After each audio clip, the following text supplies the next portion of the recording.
که ثروت یه انرژیه، یه فرکانس خاصیه که کار تو اینه که تو بری تو این فرکانس، اون تو فرکانس تو نمیاد. تو باید با تغییر باورهات، نه با ایده های خاص، نه با تبلیغات جدید، نه با تغییر محل شرکت، تغییر شغل یا هر ایده دیگه که الان داری، نه با اینا، با تغییر فرکانس توی همون کاری که هستی، توی همون شغلی که داری، با تغییر باورهات، با تغییر این فرکانست باید جایگاه تو عوض کنی و بری به سمت مداری که توی ثروت بیشتر هست.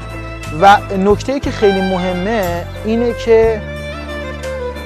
تصمیمت جدی باشه برای این کار و واقعاً بپذیری که کل این داستان به باورها برمیگرده، به فرکانس برمیگرده، به اون چیزی که ما پذیرفتیم برمیگرده